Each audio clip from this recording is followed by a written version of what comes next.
I'm so pleased to have come through that, but Belinda is such a great opponent, and she's an Olympic gold medalist, which is probably one of the biggest achievements in sport.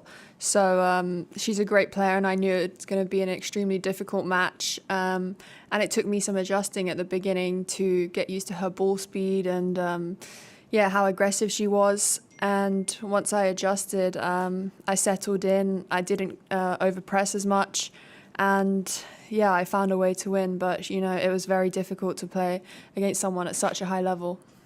Stuart Fraser at the Times. I just wondered, 2 weeks ago today, you started in qualifying, probably just happy you got to the main draw. Can you describe what your journey has felt like the last 2 weeks and how surprised you are at how efficient it's been not dropping a set? Yeah, I've just been focusing one day at a time, taking care of each day. When you're playing tournaments, you just get into this sort of autopilot mode of your routines and recovering on the day off in between. I didn't expect to be here at all. I mean, I think my flights were booked at the end of qualifying, so it's a nice problem to have. But I'm just really enjoying the experience. And out there on the court today, I was saying to myself, this could be the last time you play on Ash, so might as well just go for it and enjoy everything. You've talked on your encore and in here a couple times about everybody being in their own trajectory and their own journey and their own path. Could you just kind of elaborate on what this has meant to you and your rise up and what you've been able to accomplish and kind of how you feel overall going into the next round?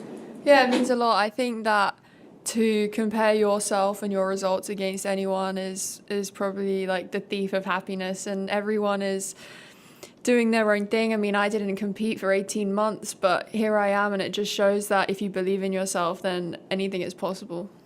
You've talked about this sort of charmed run and how you didn't expect to be here, but now you are here. And can you explain if you have a hunger growing at this point to win the tournament? If that's how you're going to bed tonight, that I'm going to win my semifinal and then I'm going to win the final? I mean, I'd say I have a hunger to win every single match I play, so I don't want to get ahead of myself at all, because I like to just take it one day at a time, and if I take care of what I can control of, then that's going to give me the best chance. Like, until now, I think it's worked very well for me, not getting ahead of myself, just focusing at one point at a time, and it's got me to this stage, so I'm not going to change anything. Let's ask you a little bit about your summer scheduling before the U.S. Open. Coming off of Wimbledon was such a big moment, but did play some smaller tournaments before the U.S. Open. I wonder how much that helped you and kind of helped resettle you ahead of another big one like here.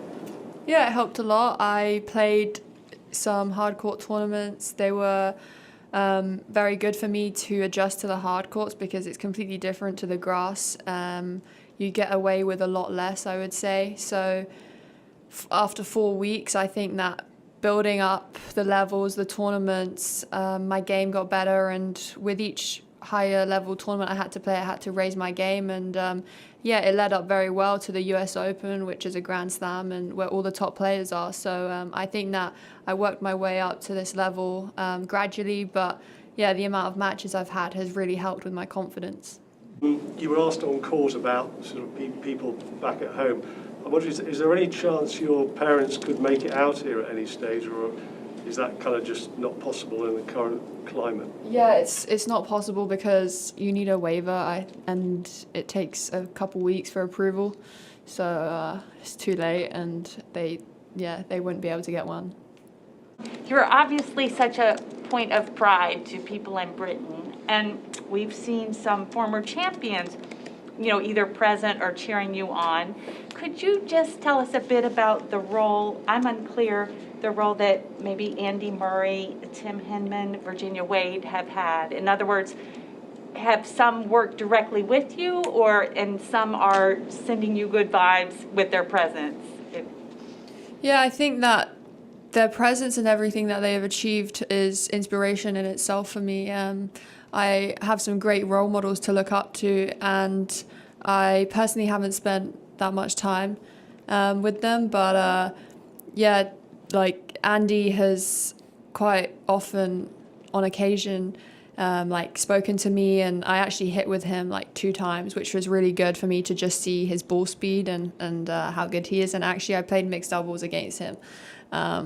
But yeah, all are such great role models and figures for me to follow. Correct me if I'm wrong, I think you've worn the same outfit for every match in the main draw. Are you superstitious, or is that just am I just looking into things too much? Yeah, it's not the same set, to be clear. But honestly, I really like the color red, and out of all of the outfits, that was my favorite one. So once again at this stage of the tournament, I'm not going to change absolutely anything. You're one of 2 teenagers headed to the semifinals. I'm wondering how well do you know Leylah Fernandez, and how much, if at all, have you compared notes or chatted with each other during this tournament? Yeah, I mean, I've known Leylah since we were juniors in under 12s. We played Orange Bowl and all of those tournaments. I played her in Junior Wimbledon, actually. And yeah, the fact that we're both here in the semi-finals of the US Open after having played each other from the early days, it's very cool to just see how far we've come. And yeah, she's a really cool person. And yeah, I was handing out cupcakes yesterday. You show so much poise and incredible composure out there. Can you take a moment and just say where you think that comes from? How much of that is an asset for you? Yeah, I think that the calmness and the mental strength definitely comes from my upbringing. I think my parents have both instilled in me from a very young age to definitely have a positive attitude on court, because yeah, when I was younger, it was definitely an absolute no-go if I had any sort of bad attitude. So from a young age, I definitely learnt that, and it's followed me until now. So when you're serving out a match on such a big stage, to go into your first semi-finals of a slam, you definitely need a sense of calm and to get through that moment, especially as Love 30, and to just reset and focus on what I could control. Like, I knew exactly what patterns I was going to play, and yeah, I was just very focused and in the moment, wasn't getting ahead of myself. On a similar line about the calmness, is it very easy for you to stay as calm and collected as you are on court and off court as you are now?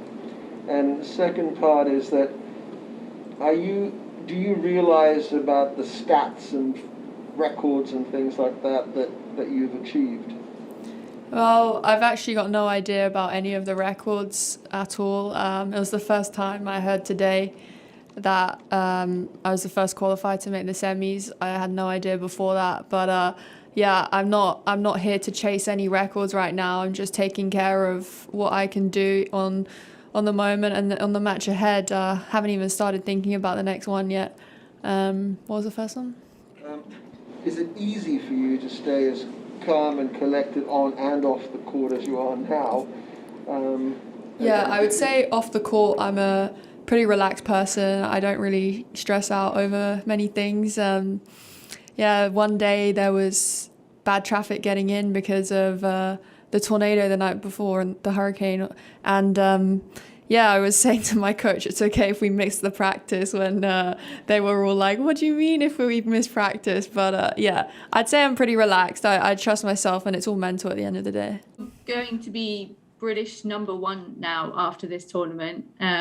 If somebody had said that to you kind of 8-9 weeks ago, I just wonder what would you have said, and what does that mean to you as an achievement? Yeah, I had no idea. That's obviously very cool.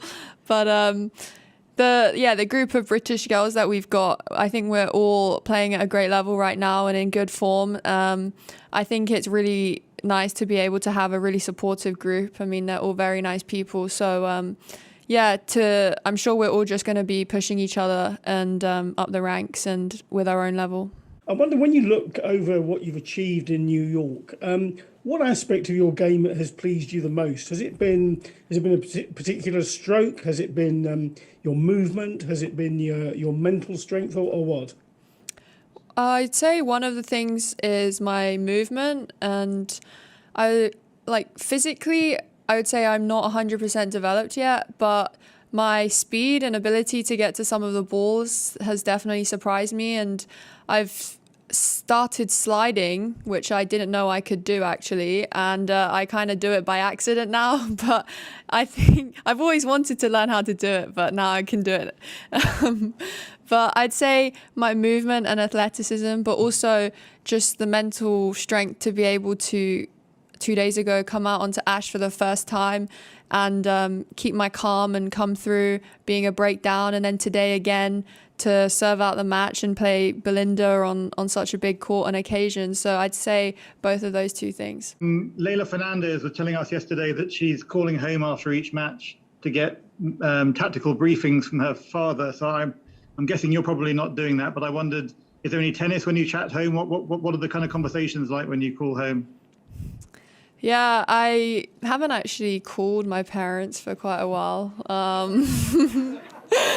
Yeah, yesterday, like the day before, they were ghosting me, and like now, I mean, but when we speak, it's more just because I've been away for so long now. They really just want to see how I am, and I think that right now I've just got such a great support team around me, and a small little tight knit group of people that I really trust, and they're really helping me